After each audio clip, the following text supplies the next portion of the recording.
Olá, o Senado está discutindo um projeto que regulamenta a compra e o arrendamento de terras por estrangeiros no Brasil. O projeto já foi aprovado em 2 comissões do Senado e agora está na Comissão de Constituição e Justiça. A gente conversa no programa Argumento com o senador Irajá, que é o autor dessa proposta. Senador, muito obrigada por conversar com a gente, o senhor que representa o PSD do Tocantins e fez desse projeto uma campanha sua desde que praticamente entrou no Senado. Por quê? Bom, primeiro que o projeto, que é Terra para Mais Empregos e Mais Alimentos, ele é um projeto que tem um alcance social em todo o país, nos 27 estados, e atende toda a cadeia, desde o setor primário, que é a produção de alimentos, até a agroindústria, que nós queremos atrair indústrias para gerar mais empregos e agregar valor aos produtos brasileiros para serem vendidos fora do país e aqui internamente. E esse projeto, que vai corrigir uma distorção histórica já de 10 anos, porque nós temos 10 anos que o estrangeiro é tratado com preconceito, ele não pode ter uma fazenda, ele pode ter todos os investimentos em uma cidade e não pode ter absolutamente uma propriedade rural. E esse projeto, ele cria critérios, né, com limites, com regras do que pode, do que não pode, para permitir que esses estrangeiros bem intencionados em produzir alimentos, em gerar empregos, sejam bem-vindos. E, é claro, é o nosso papel legislativo disciplinar esse ambiente de negócio para que atraia os 50 bilhões de reais por ano de novos negócios, como você citou bem.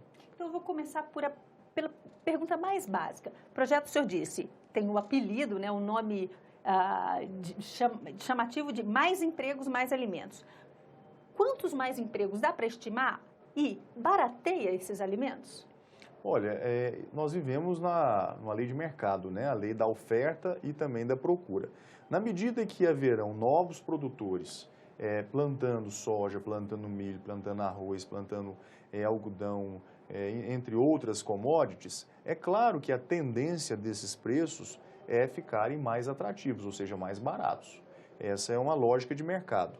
Portanto, quando a gente estimula o mercado nacional trazendo investidores de fora para produzir alimentos, a tendência é que exista mais oferta para serem consumidos internamente e o excedente possa ser exportado para outros países. Essa é a grande dinâmica e apelo do projeto. Fora, claro, a geração de frentes de trabalho, né? Centenas de milhares de empregos serão abertos, desde o tratorista, o técnico agrícola, o agrônomo, o agrimensor, enfim, os técnicos nas agroindústrias, aquelas profissões mais especializadas. Portanto, a dimensão do projeto é impressionante, o alcance é nacional. O senhor conseguiu o apoio de 11 associações empresariais ainda no momento da votação nas comissões de de agricultura e de assuntos econômicos, que, aliás, fizeram uma reunião conjunta para votar essa matéria. De fato, eu quero, inclusive, registrar meu agradecimento ao senador Rodrigo Pacheco, que foi brilhante no seu parecer, ouvindo todas as entidades, né, organizadas, e apresentou o seu parecer favorável ao projeto Terra para Mais Empregos e Mais Alimentos, que foi conjuntamente apreciado pela Comissão da Agricultura e também de Assuntos Econômicos, e ambas aprovaram, né, quase que por unanimidade, o mérito do projeto. Ele segue agora em caráter terminativo para a CCJ e depois deverá ser analisado pela Câmara dos Deputados. Senador, o projeto também teve uma preocupação em relação à segurança nacional. O senhor dizia que nos últimos 10 anos estrangeiros podem comprar imóveis, mas nunca terras no Brasil, nem arrendá-las.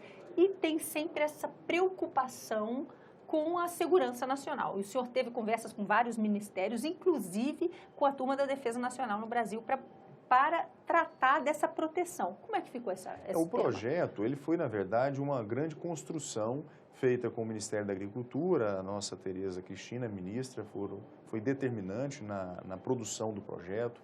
A Frente Parlamentar da Agricultura, consultamos os ambientalistas, os militares, enfim, todas as entidades relacionadas ao setor produtivo. Nós fizemos questão de dialogar, de discutir e tentar construir um projeto que fosse mais conservador possível, equilibrado e que pudesse, claro, ter os cuidados necessários que requer um tema como esse.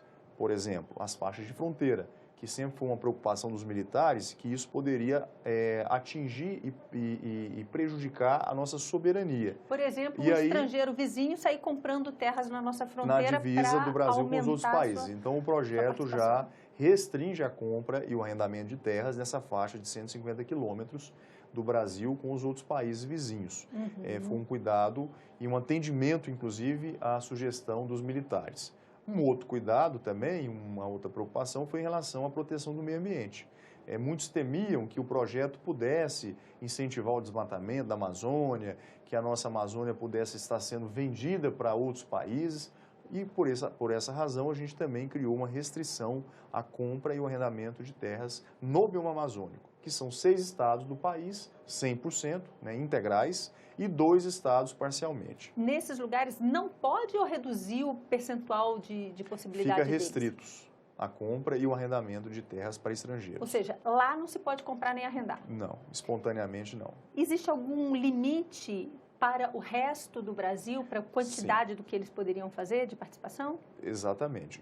Em relação aos demais estados, para que não houvesse uma concentração de investimentos em regiões só consolidadas, como Rondonópolis, no Mato Grosso, Luiz Eduardo Magalhães da Bahia, Rio Verde em Goiás, que são regiões já conhecidas e consolidadas, a gente estabeleceu um limite de até 25% por estrangeiros em cada cidade. Atingiu aquele limite dos 25%, esses investidores têm que aplicar os seus recursos e comprar ou arrendar terras em novas regiões, em novas cidades. 25% do território do município? 25% do território do município. Esse é o máximo, é o teto.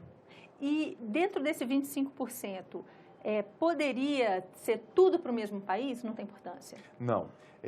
Nós tivemos também essa sensibilidade e estabelecemos que dentro dos 25% fica limitado a 10% por nacionalidade. Ou seja, mesmo que sejam 2 empresas diferentes, cada uma só pode arrendar até 10% daquele município. Isso, sendo uma empresa alemã, fica limitada a 10%. Aí a japonesa, mais 10%. E a suíça, 5%. Aí, ou seja, chegou nos 25%, o limite. Ou seja, teria que ir para a cidade do lado, ou para um estado vizinho, para uma nova região, para pulverizar esses investimentos. Só que conversou com tantas dessas entidades, com os ministérios, existem já os países mais interessados? A gente logo pensa nessas relações que o Brasil tem mostrado ter, por exemplo, com a China, que se interessou muito pela produção, por exemplo, bovina no Brasil? Eu acredito que o país é a grande vitrine, né, na produção de alimentos do mundo. E pouquíssimos países como o Brasil têm essa perspectiva de expandir a produção de alimentos sem gerar desmatamentos, né, sem abertura de novas áreas, apenas utilizando as áreas que já estão degradadas, ou seja, subutilizadas, e, claro, com o uso intenso da tecnologia. O Brasil tem essa condição favorável em relação a todos os países e, portanto, deve atrair o interesse de todas as nacionalidades, né? Os americanos, os chineses, os japoneses, enfim, todos esses países que não são autossuficientes na produção de alimentos e que precisam importar alimentos de países como o país, como o Brasil. Agora, se trazendo para uma linguagem mais simples, popular, esses países, essas empresas desses países teriam que abrir uma empresa no Brasil com o capital deles, ou basta ser uma empresa estrangeira e vir para cá?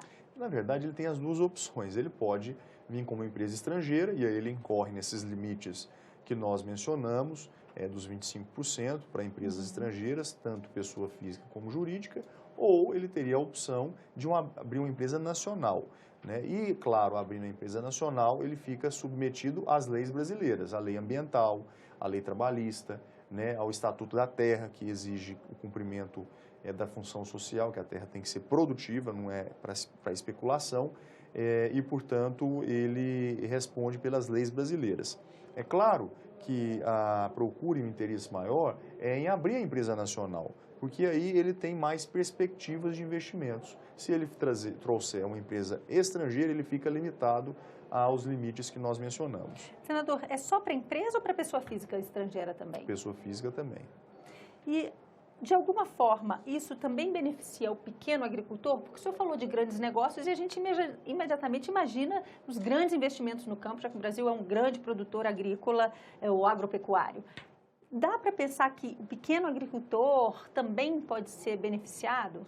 Claro, nós temos a procura e somos consultados a todo momento por pequenos e médios empresários de outros países que pretendem investir no Brasil, comprar ou arrendar terra, enfim, para a produção de alimentos e que, infelizmente, porque a nossa legislação ela é impeditiva, desde 2010 eles estão proibidos. E, portanto, agora com essa nova regulamentação, vai se abrir esse novo ambiente de negócio e que permitirão investimentos de pequeno, médio e também de grande porte. Eu perguntei de países já mais interessados. Tem algum negócio dentro do agronegócio que é hoje a grande fonte de interesse da SMP ou indiretamente ela beneficia a todos de forma indistinta? Ela certamente vai irrigar investimentos em todas as áreas, né? Desde a celulose, que é tradicionalmente uma empresa verticalizada, que tem indústria e a plantação, soja, milho, proteína animal, fruticultura, piscicultura, toda a cadeia produtiva certamente vai ser contemplada por essa nova legislação. A gente viu que a medida provisória MP do Agro, que o governo enviou para cá, de alguma forma já tinha uma cláusula que já permite que as empresas estrangeiras possam receber como garantia dos seus financiamentos a terra brasileira. Já é uma portinha que se abriu para aprovação desse projeto como um todo? Exatamente. Inclusive, nesse projeto do Terra para Mais Empregos e Mais Alimentos, existe uma parte do projeto que disciplina isso, que permite que esses bancos internacionais possam ter a terra, que é o ativo que o produtor rural tem, para oferecer em garantia, que ele possa ser objeto de financiamento. E, com isso, ter as suas taxas de juros mais reduzidas, prazos maiores para pagamento e balancear um pouco a ausência de crédito barato que hoje existe no Brasil. A gente percebe que o crédito subsidiado está ficando cada vez mais escasso. E com essa nova perspectiva, outras linhas de créditos internacionais poderão suprir essa demanda de recursos para o agronegócio. Senador, muito obrigada por essa conversa. Nós vamos acompanhar a discussão na CCJ, que a gente fala caráter terminativo, é a expressão, um jargão político para explicar que é uma decisão tomada em nome do Senado todo, né? Quando uma comissão toma uma vota em caráter terminativo, vale como decisão do Senado e aí a matéria vai para a Câmara dos Deputados e começa todo o seu trâmite por lá, né? É isso mesmo. Lá também ela é aprovada só nas comissões, ela precisa passar só pelas comissões, ela também precisa plenário, o senhor sabe? Olha, vai depender da tramitação. Se for aproveitado um regime de urgência que existe aprovado na Câmara, esse projeto poderá já ser apreciado pelo plenário da Câmara dos Deputados, porque já é um tema que já foi debatido na Câmara, em outros projetos que são correlatos, e, portanto, ele poderá já ser submetido ao plenário de lá. Senador, mais uma vez, obrigada por essa conversa. Obrigado pela oportunidade. Nós conversamos neste programa com o senador Irajá, que é o autor de um projeto que regulamenta a compra e o arrendamento de terras por estrangeiros no Brasil.